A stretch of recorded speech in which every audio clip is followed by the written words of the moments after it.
This is a demonstration for territorial domination as of 3:30:25. More changes may come, but it's basically done. Anyway, to turn it on, go over to this game end mode thing, change it over to territorial domination. Each of these has tooltips.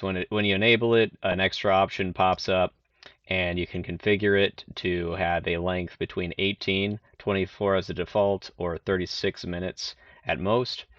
So I'm going to leave it at the default, and let's go. I have 4 teams here, so I could demonstrate various aspects of the game.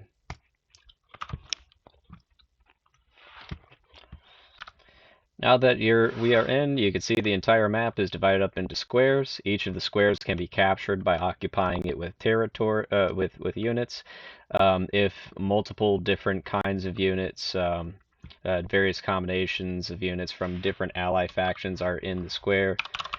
Give Necro 2, 3. We'll put one of those guys inside of here. They are equal, so no progress is being made. If I give another one to the enemy over here, then they will start capturing. It's proportional to the amount of power occupying the square by all the various different units. But let's give myself a couple more of these guys, and we'll capture this. Nextly, you'll notice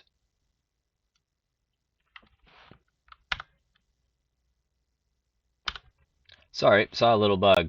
I think I fixed it. Anyway, as soon as the circles touch the outside edge, as you can see, we own it. Boom.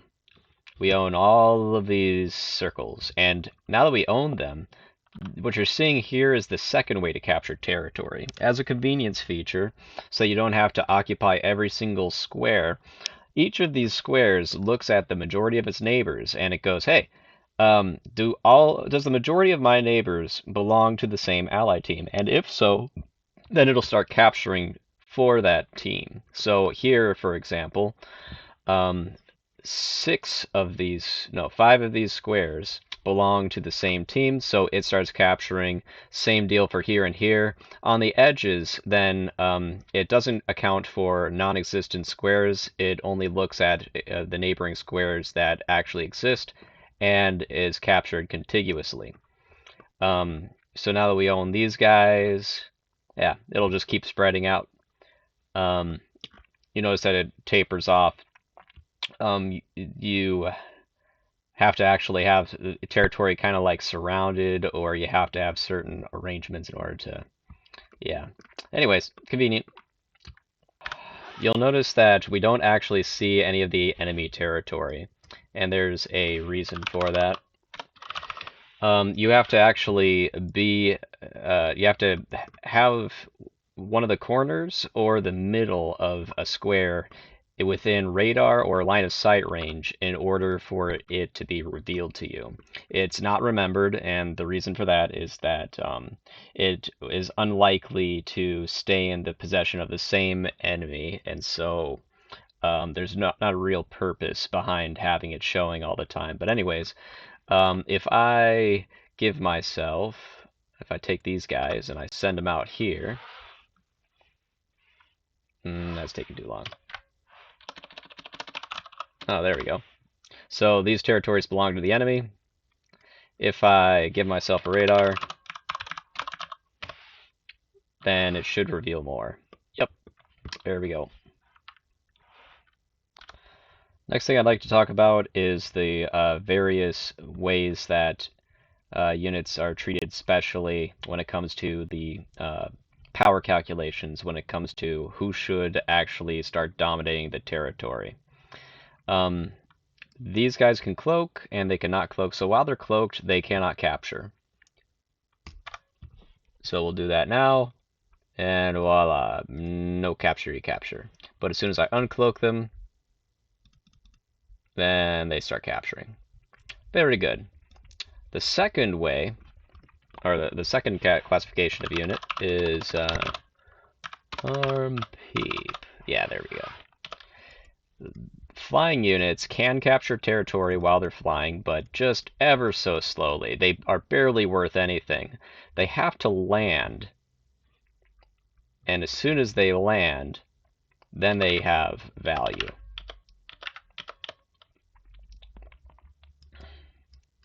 How much are these guys worth?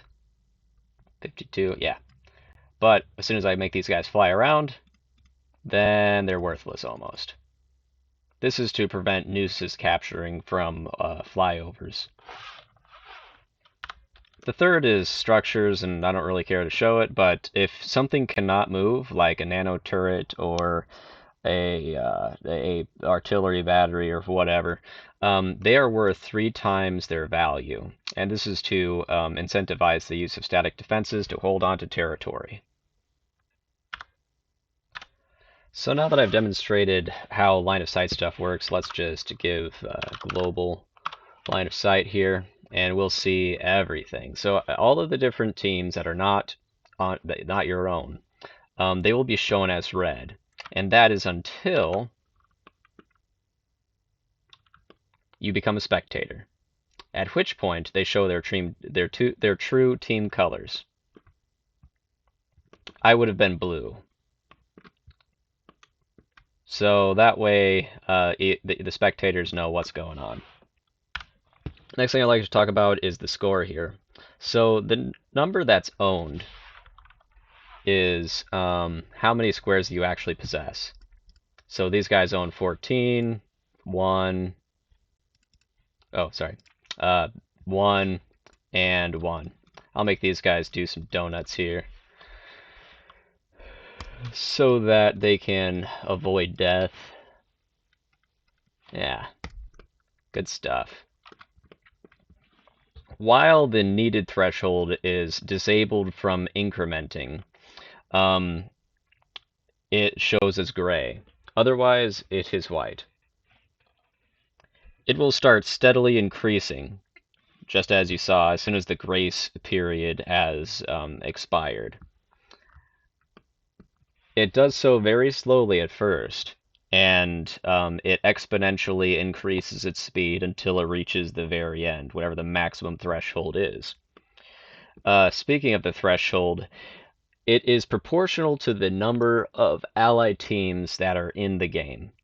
Let's talk about it in terms of percentages. As what's being represented here is actually the total number of squares that are on the map.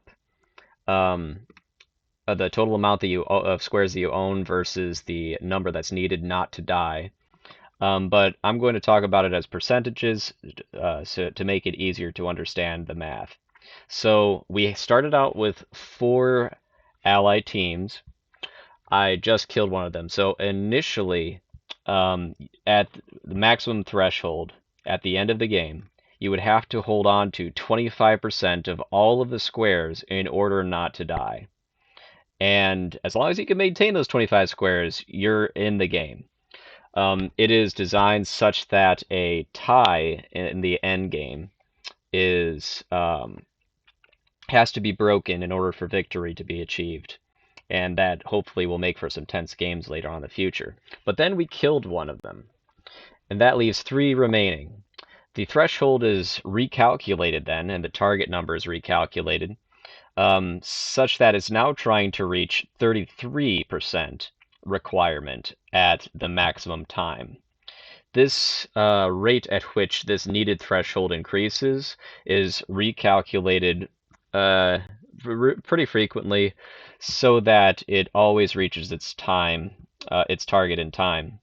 The last thing is that there's once we're over time, if somehow that happens, like if somebody dies or whatever, and it's like right at the end, then we end up past the maximum time. Then we go into what I call overtime, wherein the needed threshold will rapidly increase until it hits the maximum once per second, so that a victor is hopefully declared very quickly. So I'll have this guy do some donuts here. I'll have this guy do some donuts over here too, and then this guy will do some donuts, and we'll fast forward. And we'll see what happens.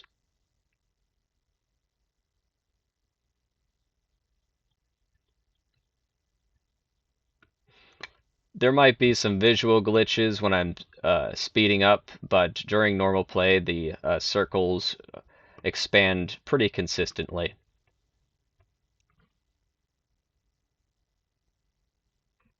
Hmm.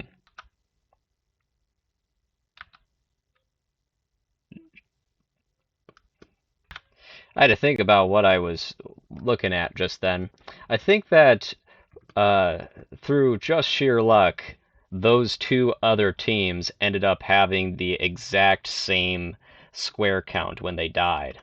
And so they died at the same time. What I wanted to demonstrate is that when somebody dies, then there is a 60-second period where the needed threshold is frozen such that it doesn't increase for a while to give you a chance to grab more territory before it starts speeding up to catch up to the new threshold. But ultimately, this guy was declared the winner because he had the most squares. Very cool. I apologize for the jittery cuts.